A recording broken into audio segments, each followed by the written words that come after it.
Hello and welcome to A Sunny Book Nook. My name is Sunny and today I'm going to be recommending to you every Palestinian book I've ever read. These are all books authored by Palestinian writers, and incidentally they all happen to be Palestinian women writers, I believe. Correct me if I'm wrong after I go through all these books, but that is what I'm talking to you guys about today. All these books are pretty good. They're books I've read in the past few years or so.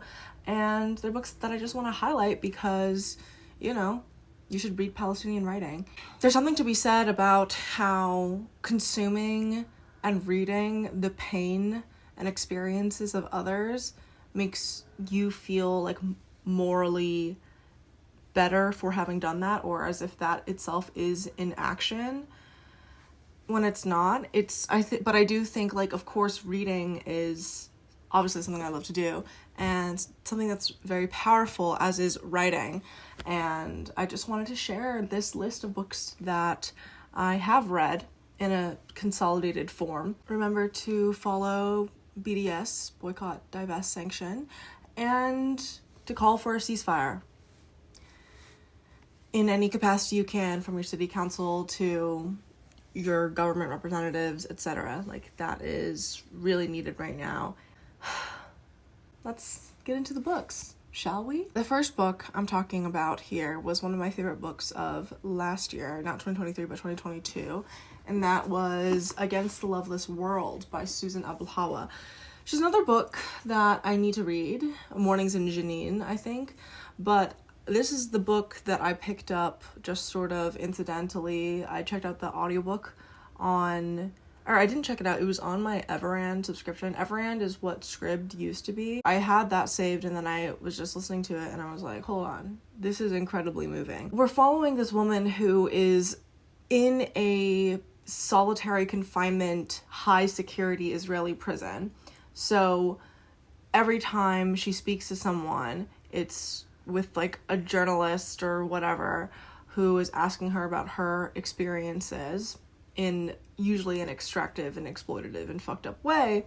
But she's a Palestinian woman who grew up amidst the Iraq invasion, various wars, and trying to go back to Palestine, being a part of the Palestinian resistance movement, and also being a woman amidst all of this. We experience all the changes of the world through her eyes as she grows up. She is betrothed to a man, but their marriage doesn't go the way she wants it to, and then they're forced to be refugees multiple times over, and what that looks like for them in different places. Our main character is a woman who is very much incredibly strong, but she kind of rejects that notion in the way that people try to frame her, which is why we see the course of her life through her own perspective. And she is a dancer, and that drives the passion of her life, and she ultimately just wants to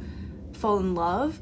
And we see all these different ways that violence interrupts it, but how beauty and love and joy and political resistance becomes such an integral part of her life. One of the most powerful scenes for me, there's a scene where our main character, she's reading James Baldwin for the first time, and she is connecting with experiences from around the world and resonating with them.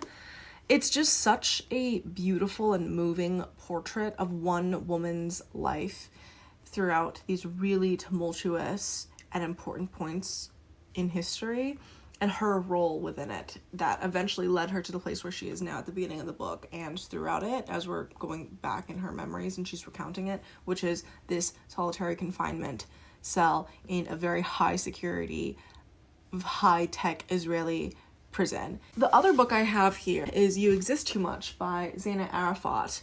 And this book follows this Palestinian American girl. She has a really complicated relationship with her mom, and that affects the way that her mental health is deteriorating. I think at the beginning of this book, she goes to an eating disorder treatment program.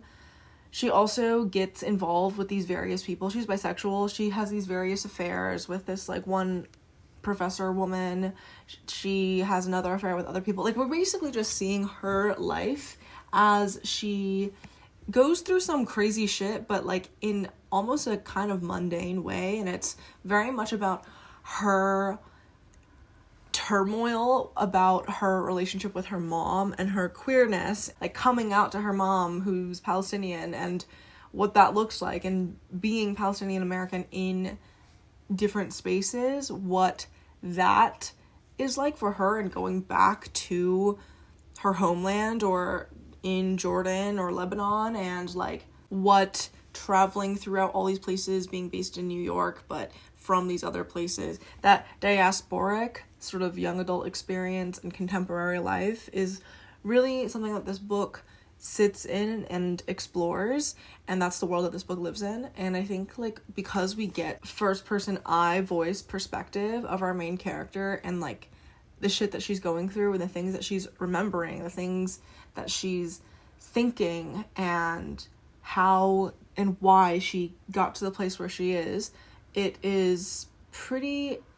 becomes frustrating at certain points, because you're like, ugh, I want this character to like do better for herself, but also it's like pretty immersive in seeing all the ways that her decision making is affected by, of course, her past and her trauma and all the things that make her like a person in terms of her own experiences and background and relationships, and how that informed her identity and how she like navigates the world.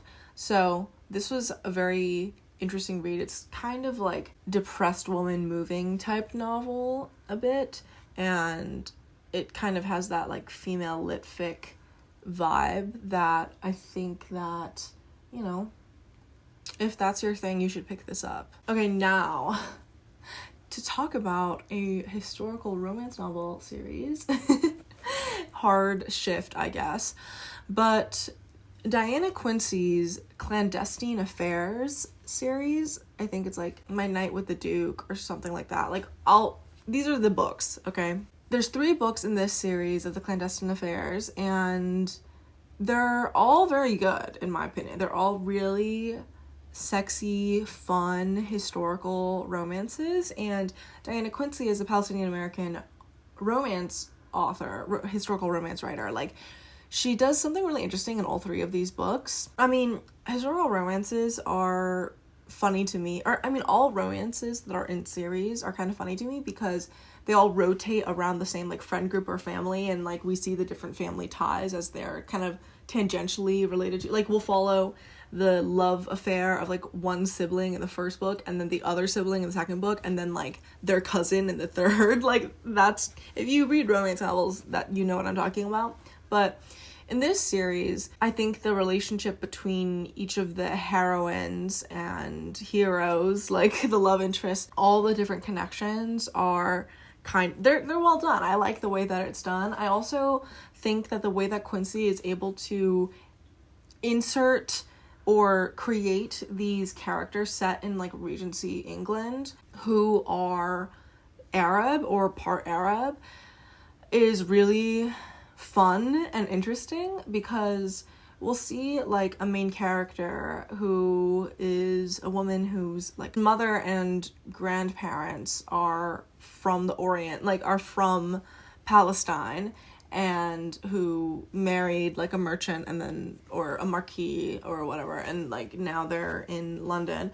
And then we'll see like the other branches of her family in the other books, but each romance novel is like one of the characters is part Arab, and it's just like, it's so fun and great to see in historical Regency romances, because there 100% were non-white people in London during this time, and whether or not they were within this level of aristocracy, like, I'm not sure, but the like historical romance element and the way that these characters cross paths is always very fun in each of these. But like in the first one, it's because this woman stops by an inn, and she in this book, she's the one who is part Arab, and the love interest is like a white Marquee. She gets off at the inn. All these men at the inn are all like harassing her, and then the one Marquee guy, he's under a disguise, he's hiding his identity.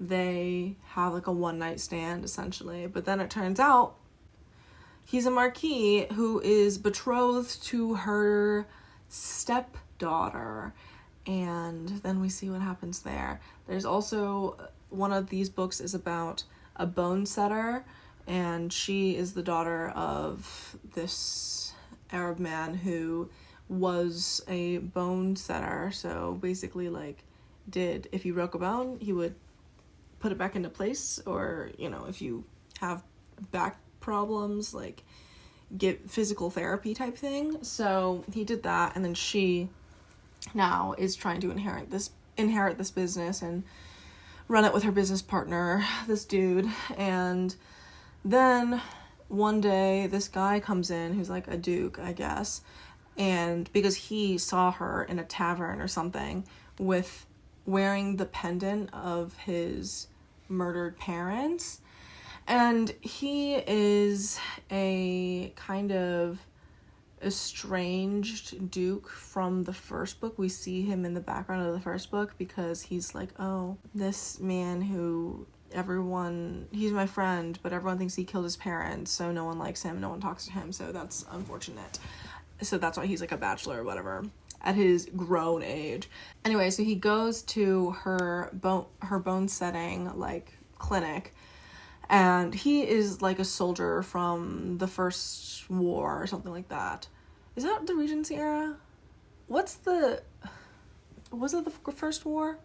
Girl, I don't even know. He has some sort of back injury or leg pain or something like that. He has some sort of, oh no, I think it's like an arm pain or something like that from an injury in the war. The pretense of going to her bone setting clinic is just to check out who she is and figure out where she got the pendant. He is suspicious. He's like, how the fuck did you get that? Like, that's my parents. And his like uncle or something who raised him is a doctor, and the doctor is like, bone setters are all quacks, so this is all bullshit. But basically we see the relationship between these two bloom, and it's really cute. The third book in the series is about this Arab Marquee who is, I think, distantly related to the merchant family that the two women from the first two books are also a part of. I think he's a Marquess. Dude, I don't even know what Marquee or Marquess, the gendered terms of that even means. I'm gonna be honest. Anyway, but he is like a landowner, and he thinks, and he knows actually, that his neighbor is trying to steal his land using a faulty map, or by claiming that it's his land using this map. So he like disguises himself as as like a manservant, essentially, the guy who brushes the coats and the shoes and whatever of the lady, and he disguises himself as a manservant and gets himself employed at the house of the map maker, like the people who run the company that makes the maps. And at the map maker's house, this guy who runs it, who allegedly makes all the maps, of course he doesn't. He's just a surveyor. His wife is the one painting and creating all of the fucking maps, but of course she can't get that recognition because she's a woman. So we see this sort of relationship. Like, all of these books rely upon some level of duplicity, usually from the man, in terms of them concealing their identity or whatever, and then that biting them in the ass, or that being part of how their romance is hindered or develops. So yeah, I mean, I think like all of these books are really fun. I gobbled them up in like 1 or 2 days each, and I wanted to read them all back to back to back because they were just really fun to me. But like, it was also really novel for me to see this sort of representation in historical romance, because obviously so much historical romance set in like Regency England and stuff, it conceives of all these characters as white, but yeah, that's not really necessarily true to history and not necessary to write in stories. So yeah, this was really fun and interesting, and I really liked it. I really enjoyed my time with it. And then for you poetry heads out there, I read The 29th Year by Hala Alian, and this is a poetry collection of her work that talks about her Palestinian American identity, I believe, as well as her experiences in the world. Like, it's poetry, you know? I'm not a big poetry person myself, quite frankly, but if you are, you should check this out, because she writes about her identity and her experiences, but more than that, her grief and her longing and all these human things in a way that I wouldn't really understand as a non-poetry head, but that I think you could really fuck with if you are into that.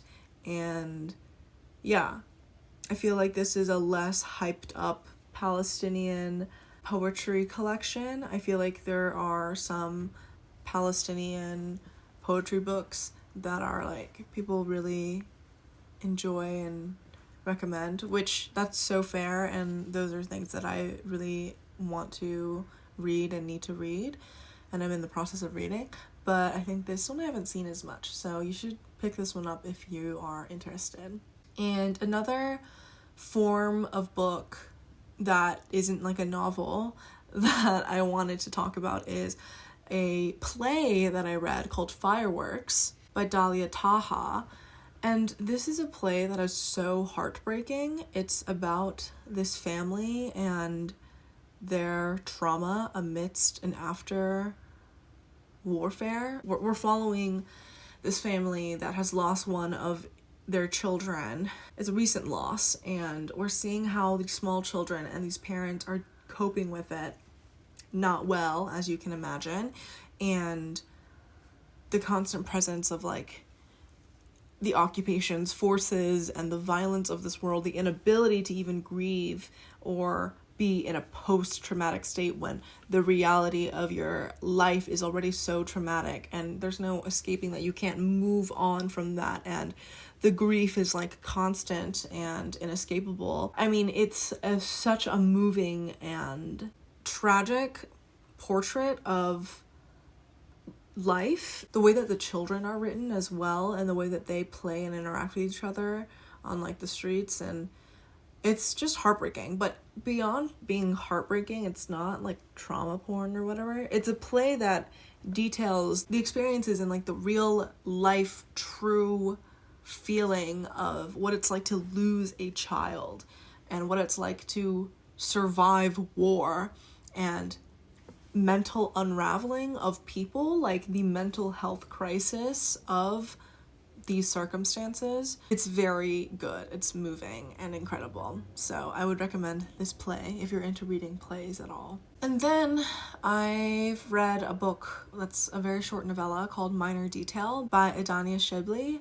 And I actually picked this up maybe 6 months ago or something, or a year ago or something like that, because the bookstore podcast, they were reading it and talking about it on an episode. So I was like, yeah, let me read this. And it was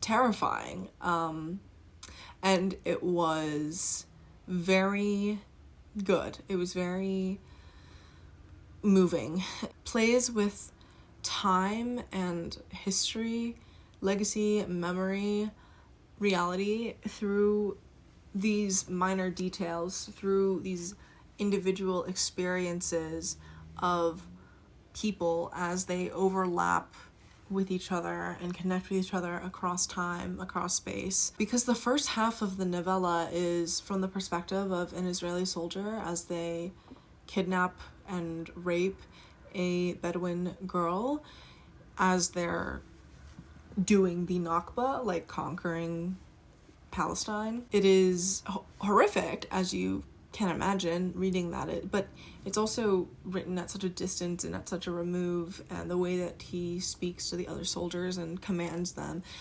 it obviously is a way to reveal and speak about and portray history for what it is, and the level of distance needed to carry out that sort of violence. In the second half of the book, we're following this woman who becomes very interested and obsessed even with the story of this Bedouin girl who was raped and murdered by these Israeli soldiers because they share the same birthday.